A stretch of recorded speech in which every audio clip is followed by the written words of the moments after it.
We are back for a special episode of Do This, Not That. And I have an amazing guest. This is one of my good buddies, Marco Steinsieck, who is the head of retail media for Sephora. Sephora's retail media network is called the Sephora Media Network. And I think my 16-year-old daughter is probably most excited about this episode because other than living in my home, I think she lives in Sephora, I would say the most. But Marco is one of the smartest guys I know in the entire marketing world, especially in the retail media space. And that's what we're going to dig into today because it is just the hidden gem of the entire marketing universe. So, Marco, welcome to Do This, Not That. Thank you so much for having me, Jay. I appreciate the warm intro. This is going to be fun. So, before we get into the world of retail media, maybe you could tell everybody who is Marco, what's your origin story, how did you wind up here? Sure. Let's see where to begin. I've been doing retail media for a long time, since before it was called retail media. And one of my first partners was a little company called World Data. I was working at Vistaprint, and I was in a business unit within strategic partnerships where we were um, cross-selling and upselling small businesses on products that we didn't sell, but we felt like a small business would need. So I'm starting a business. I need to get my legal documents together. I need LegalZoom, or I need Pitney Bowes, or I need a Square reader to transact. And so we worked with you guys. I don't know if you remember, but this was probably 15 years ago. Wow. And that's retail media. And so that's how I started. Cut my teeth in e-commerce at Vistaprint, which was a great sort of e-commerce A/B testing and optimization engine type company. I went on to work at DraftKings for a couple of years, and then I went to be a part of what became Staples Media Network. We were in the space pretty early, so probably 2016. Um, and then I went on to lead and grow that business. And then a couple of years ago, I moved over to Sephora. I was the first dedicated employee for Sephora Media Network, and now we've grown to be a substantial team and a substantial business. So that's a little bit about my story. I live in Sudbury, outside of Boston. I have three young kids. Weekends There it is. coaching.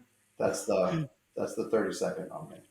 I love it. I love it. And the cool thing is, and I think what everyone's going to really get a lot out of is you've been, like you said, part of retail media before it was a thing, and now it's a monster thing. And you're a big player in that. And the reason I really wanted to have you on is I don't think people understand what retail media is and how big of a part of the marketing world it is.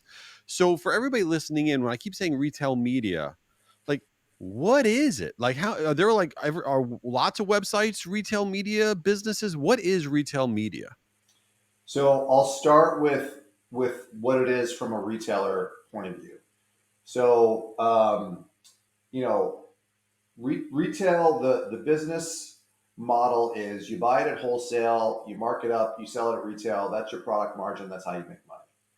Along comes Amazon, and they introduce a whole new model where you have to pay to be on the platform, and they're not passing on costs to customers in order to make money. The way that they make money is that they charge brands to reach their customers on Amazon.com. This grows into what becomes retail media. So if I'm a brand and I'm selling on Amazon, I need to market through sponsored products or through display. And so Amazon is actually becoming a media company. So this puts, from a competitive standpoint, downward pressure on margins for everybody. So, Amazon is selling at the best prices. Customers flock to Amazon.com. That gives them more media inventory, more eyeballs to sell on the site. And all of that margin from the media goes back into traffic driving initiatives like, marketing or price. So if I'm a company like Staples, um, I'm having pressure on that product margin, and I need to find a way to replace that. So retail media is a great option for retailers because the margin structure is super compelling. If I get $1 million from a brand, the vast majority of that goes to my bottom line. I have no cost of goods sold. I don't have to sell a product in order to make a buck on selling clicks or eyeballs. So that's the sort of retailer perspective. From a brand perspective, everybody's hearing about cookie deprecation and everything that's happening in the advertising space with privacy. Retailers are sitting on a gold mine, which is their relationships with their customers. So for our brands, the way that we position retail media is that Sephora Media Network is empowering our brands with the digital media capabilities they need to reach our clients. So if I want to reach, if I want to reach the Gen Z market, and it's going to be increasingly difficult for me to do that through walled gardens like Google and Meta, et cetera, with third-party cookie deprecation. I go directly to a retailer who has relationships with this market that I'm trying to reach, and I launch a media campaign. And there's a bunch of different ways that you can do that, but that's sort of retail media in a nutshell. Retailers are becoming, in a lot of ways, they're standing up media companies, and this is not only changing retail, it's changing advertising more broadly. So let me play like I'm a dummy for a second because I possibly am. When I go to, Sephora or Walmart or Target or whatever, the website, I'm a regular person, I go to the website and I see different promotions and logos and products being promoted right there in front of me. Are some of those ads that are part of like someone doing a media buy through a retail media network of that retailer? Or is all of that just actual content that's just there? So some of those are ads. So I think at the end of the day, if I'm a client, if I'm you shopping on the site, I don't care if the retailer is collecting a cost per click or a cost per impression. I don't care if they're making money on some, you know, on the JVP between the retailer and the brand. What I care about is having a relevant product served to me. And so, I view retail media as something that can empower better client experiences through relevancy. One of the things that's great about it is that, it's e-commerce. We can track, how much is a user engaging with this product. Let's say it's if you search for makeup on Sephora or you search for paper on Staples, which products are you serving up? And are these relevant to me? So we're tracking, is a customer engaging with this product? Are they clicking on it? Are they adding it to their cart? Are they buying? These are all really, really important signals that tell us, primarily, is this product resonating with the client, but also is this driving a good advertising experience for the brand? What's amazing about it is it's really turned retailers into publishers, right? Exactly. Into advertising vehicles. And I don't think the regular person floating around the internet realizes that retailers are actually media companies. And that's only going to grow. So I guess my big question is, can anybody advertise or run a media campaign on a retailer's site? Or is it only for mega brands? So, anybody can do this. And this industry is exploding and it's becoming, something, it's not really competing retailers within retailers. This is becoming something where retail media, our big competitor as an industry is Google and Meta and the walled gardens. They're also really important partners for us. But if I'm a brand, if I'm an advertiser and I'm running a campaign on the open internet, I need an audience to target to. I don't want to just be, spreading my message without any targeting on the open web. I need an audience in order to drive performance. Retail retailers can provide those audiences. Retail media can provide that audience. And the more, these are becoming very sophisticated businesses with, hundreds of data scientists that are building these audiences and measuring how they perform and optimizing them in real time. So yeah, absolutely. Anybody can run a retail media campaign.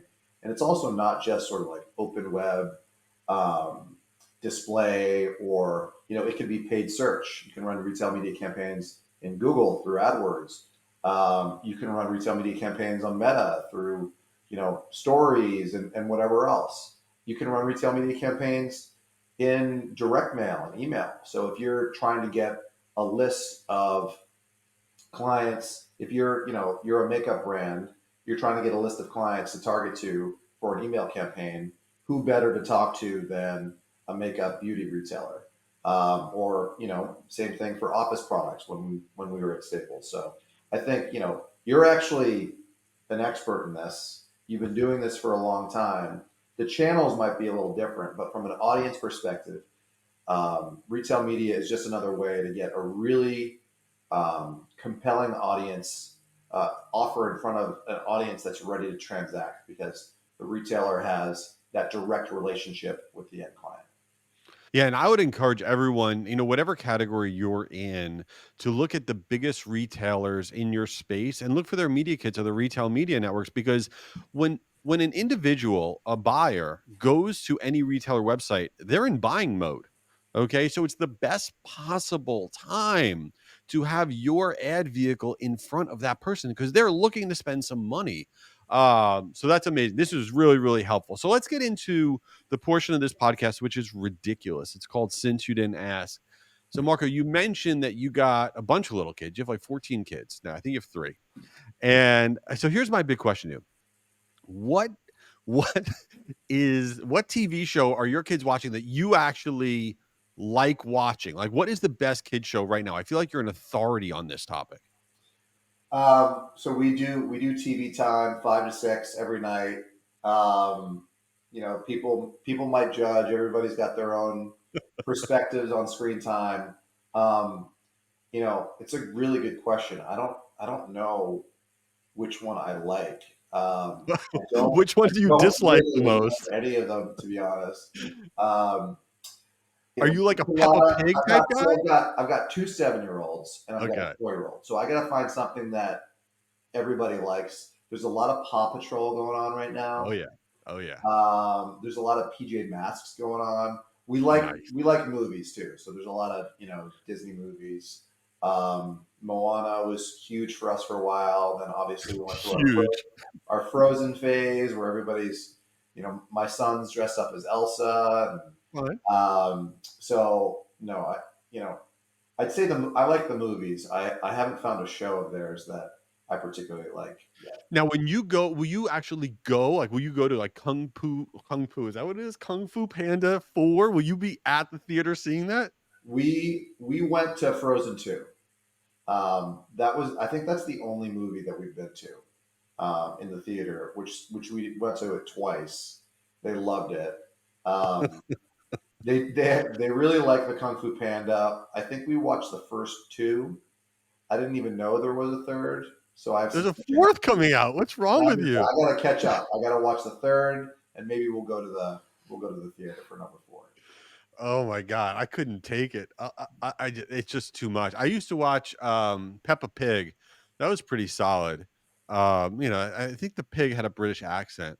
I don't know. I was always afraid my kid would then wind up with a British accent, but There's that a didn't Peppa happen. World. There's a What's Peppa that? World. You probably know this, but there's a Peppa World over in England. Oh, Um, I didn't know that. That's yeah, there's a amazing. whole Peppa's huge. We definitely went through a Peppa phase here. Oh, that's good. I'm happy you're out of that phase.